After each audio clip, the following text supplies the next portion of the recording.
Okay, we are continuing with this new series that has no official name, which is fine with me. Alright. This is from a book I wrote over 10 years ago. This was part of a series called The Procurement Man. This is The Procurement Man Volume 4, I Know That I Am Tall, and I don't have a copyright date on this, but I know it's over 10 years ago. Maybe 15 years ago, I don't know. I bookmarked this. Oh, here we go. This is when I was reading yesterday, and I thought this would be good for this program. Alright, this is called I Remember This Title. While rummaging through the linen closet in preparation for winter, I came across the unfinished manuscript for Superintendent Curto's autobiography. I read the title with amusement, The Algebraic Nemesis on Impromptu Island. Oh, what high hopes Curto had had for its publication. Maybe they'll make a movie out of it, he enthused as he held a steaming mug of hot chocolate under his sparsely whiskered chin. I smiled in return. You know, I said, in Great Britain they call them films, and in the Al-Dufig Union they call them Kirschpuffer. What's your point? Curto put his mug down with a definite sound of ceramic against wood. I think it was at that moment that I decided to do whatever I could to sabotage his literary ambitions. I thumbed through the pages of the manuscript. Curto had cleverly disguised his autobiography in the form of hundreds of short stories in which a myriad of characters spoke for and against him. He did not limit himself to the events of his life, but also included his opinions on subjects ranging from the banal to the sublime. The pages were water-stained from the rain that fell the night I stole the manuscript from Curto's overturned car, leaving the man himself bleeding and unconscious. But he lived, but it was over a month before he remembered the book. Don't pity him. His distress at losing nearly a year of work was soon subsumed in what was later to become his life's calling, writing plays. I tried to distract him, but failed. What about your job? I reminded him. The building can find someone else to take care of it, he replied, not looking away from the model of a set design. You know, I tried again. This is a tough town to try to make it as a playwright. Really? He snapped, sparing me a terrible glance. Where is it easy to make it? Tell me, and I'll go there. I stalked from his rooms and descended to my laboratory deep beneath the monument to brotherhood. There I painted an allegory of my frustration. When the men from the gallery came to choose pictures for my next exhibition, they were immediately drawn to this colossal canvas. However, on being told that it was called Smear Me with the Shit of 1,000 Leprous Clowns, they moved on. Alright, what's next here? Alright, this is a book I wrote. This was volume 3 of The Procurement Man. Oh, this has a copyright on it of 2008. And this is called My Jealousy Knows No Bounds. Let's find something in here.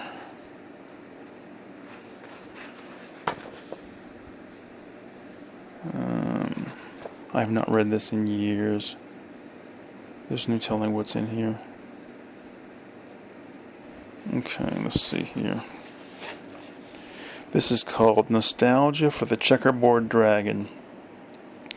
The crumbs at the bottom of the bag of Celerino's brand snack cubes did not look appetizing. Larson, though loath to waste anything, crumpled the bag disgustedly and crammed it into a dirty glass. His hair had grown long during his months of residence in the cabin on the mountain. Some mountain, Larson thought. It isn't snow-capped. Never has been. He looked out the little window over his desk. Nothing but trees cover this mountain. He had searched in vain among the few reference books Barco had left him for an official definition of a mountain, a sharply defined delineation between a mountain and a mere hill. Weasel Mountain, they call it, Larson thought. Aloud he said, I haven't seen a weasel the whole time. Haven't seen a weasel, came a voice from outside the cabin. To Larson's astonishment, a large, bipedal, weasel-like creature, obviously a man in a costume, appeared in the window. Maybe you haven't been looking hard enough. Larson, though unarmed, dashed to the door and opened it. The weasel stood by the pile of firewood, a grin of sheer idiocy permanently affixed to his goggle-eyed face. "Who are you?" Larson demanded. "The name's Whisper Weasel. I promote enforcement of and adherence to our nation's noise pollution laws." "That's nice," Larson agreed impatiently, "but who are you underneath?" "Underneath?" The weasel sounded puzzled. He had a traditionally goofy voice, meant to reassure small children that he was too stupid and clumsy to be anything other than benign. "Well, I suppose I'm just another soul." "Soul, eh?" Larson seized upon the word. "Then I've got just the thing for you."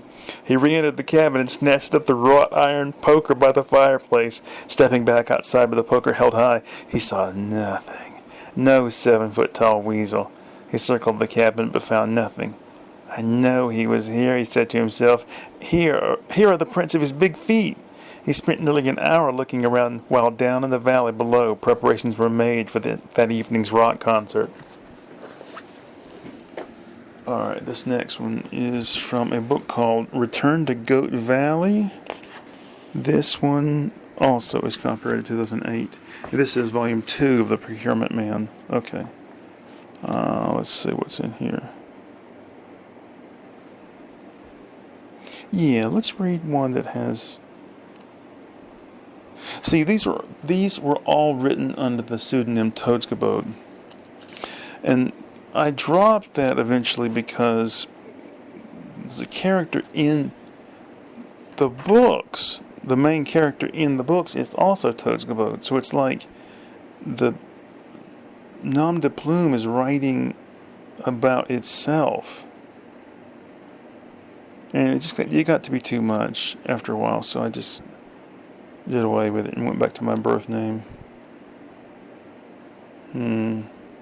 Trying to find something in here. Okay, let's see what this is. Okay, this is called A 60s of Indeterminate Length. Without modern-day refrigeration techniques, it would not be possible to keep the population of flightless pygmy seagulls at Rancho de Chabille either well-fed nor under control. Although the term pygmy is deemed both offensive and inaccurate, technically a pygmy is either a member of the official pygmy tribe in Africa or a subspecies of tropical animal whose members are smaller than normal, otherwise the term dwarf is used. This is in fact the term that the gulls themselves use. The right of self-labeling is a recognized one among the signatories of the Pan-Refrigeration Union and Bedsitter Alliance. Now that we have cleared up this business of the seagulls, Colonel Calcular sounded sour and bored. Can someone please explain to me? Everything will be explained to you, I announced, entering the conference room with all the puissance and majesty befitting a magical dictator of my stature. "Toadsgebode!" the colonel shouted. He rose from his seat and extended a hand that I grasped in both of mine. "Colonel," I said, smiling, "it's good to see you here in the tunnel system. How have they been treating you?" "Like a prince." "Good. This is your friend?" I nodded at Sivert Nazem. The colonel introduced us, and we shook hands as well. Various members of my executive staff, directors of tunnel system departments, and trusted advisors were also gathered around the conference table. I greeted each in turn. "I guess you'd better meet Jerry," I said to the colonel and Nazem. I opened my valise and fished Jerry out by the back of his shirt. "Jerry, this is Colonel Calcular and Sivert Nazem," I said. Sleepily, Jerry acknowledged the two men. "Where's Clark Seville?" he asked. "You don't have to concern yourself about him. He's—" "Toadsgebode!" someone shouted, pointing at the windows. I turned my head and saw a horrifying sight. Hundreds of seagulls, most on the wing, but some in miniature aircraft of the flying bucket design, were descending upon my capital city in attack formations. "The Seagull Anti-Discrimination Army," I barked. Alright, there you have it. This, I cannot believe. My life has gone by so fast.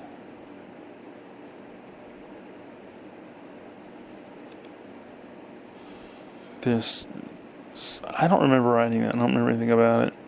And none of these. I'm skimming through the rest of this book, and The titles of some of these little pieces are just...